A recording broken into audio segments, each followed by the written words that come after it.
முடக்கத்தான் கீரை. முடக்குவாதத்தை நீக்கக்கூடிய சக்தி இந்த கீரைக்கு உள்ளதாம். அதாவது முடக்குகளை வேறறுக்கும் தன்மை இருப்பதால் இது முடக்கத்தான் கீரை என்ற பெயர் மருவி வந்துவிட்டதாம். இந்த முடக்கத்தான் காய்கள் பலூன் போல இருக்கும். அதை அழுத்தினால் பட்டாசு போல சத்தம் வரும் என்பதால் இதை சிறுவர்கள் பட்டாசு காய் என்றும் சொல்வார்கள். இந்த கீரை கை கால்களின் முடக்குவாதத்தை போக்கக்கூடியது. 2 எலும்புகளுக்கு இடையில் இருக்கும் ஜவ்வு பகுதியை வளர வைக்கும் தன்மை உடையது. சிலருக்கு 40 வயதுக்கு மேல் இடுப்பு, பாதம், கை, கால் முட்டிகளில் அதிக வலி இருக்கும். ருமட்டாய்டு ஆர்த்ரைட்டிஸின் ஆரம்ப நிலையாகவும் இருக்கலாம். இந்தியாவில் 65% மக்கள் இந்த வகை மூட்டு வலியினால் பாதிக்கப்படுகின்றனர். இதில் 85% பேர் பெண்கள். பலவிதமான மருத்துவ முறைகளில் இந்த நோய்க்கு மூல காரணம் கண்டுபிடித்து மருந்து அளிப்பதில்லை. ஆனால் நம் முன்னோர்கள் 2000 வருடங்களுக்கு முன்பே இயற்கை மருத்துவ குணம் கொண்ட இந்த கீரையை நமக்கு அறிமுகப்படுத்தி உள்ளார்கள். அதுதான் முடக்கத்தான் கீரை. மூட்டு வலிக்கு இயற்கையிலேயே மிகச்சிறந்த மருந்து உள்ளது. முடக்கத்தான் கீரையை பயன்படுத்தினால் நிச்சயம் எந்த ஒரு பக்க விளைவுகளும் இன்றி மூட்டு வலி குணமாகும். முடக்கத்தானில் உள்ள தாலைட்ஸ் ஒரு குறிப்பிட்ட விகிதத்தில் யூரிக் ஆசிடை கரைக்கும் சக்தி படைத்திருப்பதை இந்திய ஆராய்ச்சியாளர் குழுவினரும் ஆஸ்திரேலிய பல்கலைக்கழக ஆராய்ச்சியாளர்களும் இணைந்து கண்டுபிடித்தனர். இதன் சிறப்பு குணம் நமது மூட்டுகளில் எங்க யூரிக் ஆசிட் இருந்தாலும் அதை கரைத்து சிறுநீரகத்துக்கு எடுத்துச் சென்றுவிடும். சிறுநீரை உடனடியாக கழித்து விடாமல் நாம் அடக்கி வைத்துக் கொள்கிறோம். இது மிகவும் ஆபத்தான ஒன்று என்பதை நாம் அறிவதில்லை. நீண்ட நேரம் சிறுநீரை அடக்கி வைத்தால் இது உடலின் பிற பகுதிகளுக்கு சென்று விடுகிறது. அவ்வாறு செல்லும் போது ரத்தத்தில் உள்ள யூரிக் ஆசிட் கிறிஸ்டல்ஸ் மூட்டுகளில் படிந்து விடுகிறது. இந்த சிறு சிறு கற்கள் சினோரியஸ் மெம்ப்ரேன் என்ற இடத்தில் தங்கிவிடுகிறது. இது பல வருடங்களாக தொடர்ந்து நடைபெறுகிறது.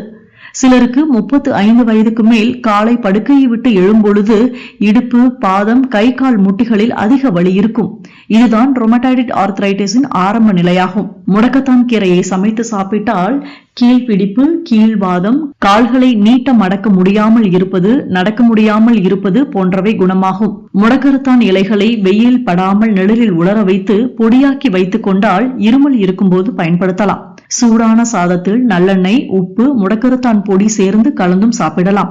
அல்லது இளஞ்சூட்டு நீரில் இந்த பொடியை கலந்து குடித்தால் இருமல் கட்டுப்படும். குழந்தைகளுக்கு தேனில் கலந்து நாவில் தடவியும் விடலாம். முடக்கத்தான் இலைகளை கைப்பிடி அளவு கொதிக்க வைத்து கிரீன் டீ போல் குடித்தால் உடல் சோர்வு மறையும். இது லேசாக கசப்பு இருக்கும் என்பதால் தேன் சேர்த்து குடிக்கலாம். நரம்புகளை பலப்படுத்தக்கூடியது. முடக்கத்தான் கீரையில் வைட்டமின்களும் தாது உப்புகளும் நிறைய உள்ளன. இந்த கீரையை சாப்பிடுவதால் மலச்சிக்கல், மூல நோய்கள் போன்ற நோய்கள் குணமாகும். தோல் நோய்களுக்கு முடக்கத்தான் கீரை மிகச்சிறந்த மூலிகை என்று சொல்லலாம். சொறி, சிரங்கு என தோலை பாதிக்கக்கூடிய பிரச்சனைகள் வந்தால் இந்த முடக்கத்தான் கீரையை நன்கு அரைத்து பற்று போட்டால் தீர்வு கிடைக்கும். உடலில் காயங்கள் ஏதாவது ஏற்பட்டாலோ அல்லது வலி அதிகமாக இருந்தாலோ நல்லெண்ணெயில் இந்த இலையை காய்ச்சி அந்த எண்ணெயை அடிப்பட்ட இடத்தில் தடவினால் வலி குறையும். காது வலி பிரச்சனைகள் இருந்தால் முடக்கத்தான் கீரையை நன்றாக அரைத்து சாறு எடுத்து ஒரு சில துளிகள் மட்டும் காதுகளுக்குள் விட்டால் காது வலி நீங்கும் என்பார்கள். மாதவிடாய் பிரச்சனைகளுக்கு தீர்வாக உள்ளது இந்த முடக்கத்தான். முடக்கத்தான் கீரையை அரைத்து குழந்தை பெற்ற பெண்களுக்கு அடிவயிற்றில் பூசி வந்தால் கருப்பையில் உள்ள நச்சுக்கள் வெளியேறும் என்பார்கள். இன்றும் கூட முடக்கத்தான் இலைகளை அரைத்து பற்று போடும் வழக்கம் கிராமப்புறங்களில் உள்ளது. வாய்வு தொல்லையுடையவர்கள் முடக்கத்தான் கீரையை சாப்பிட்டால் நல்ல பலன் கிடைக்கும். இந்த கீரையை அதிகம் சேர்த்து கொண்டால் உடம்பில் வாதத்தன்மை கட்டுப்பட்டு மூட்டு வலியை போக்கும். முடக்கத்தான் இலைகளை ஆமணக்கு எண்ணெயில் நனைத்து மூட்டு பகுதிகளிலும் தேய்த்து வந்தாலும் நிவாரணம் கிடைக்கும். முடக்கத்தான் இலையை விளக்கெண்ணெயில் வதக்கி அதனை கட்டி வந்தால் மூட்டு வலி வீக்கம் குறையக்கூடும். வலியும் குறையும். ஜலதோஷத்தினால் தலைவலிகள் வந்தால் இந்த முடக்கத்தான் இலைகளை கசக்கி வெந்நீரில் போட்டு ஆவி பிடித்தால் தலைவலி சரியாகும். முடக்கத்தான் கீரையை வைத்து நிறைய சமையல் செய்கிறார்கள். முடக்கத்தான் தோசை, முடக்கத்தான் சட்னி, முடக்கத்தான் துவையல் என ஏதாவது ஒன்று வாரத்தில் 3 நாட்கள் சாப்பிட்டால் மூட்டு வலி குறையக்கூடும்.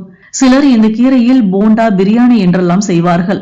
அதே போல முடக்கத்தான் கீரையை தோசை மாவில் கரைத்து தோசை செய்யலாம்.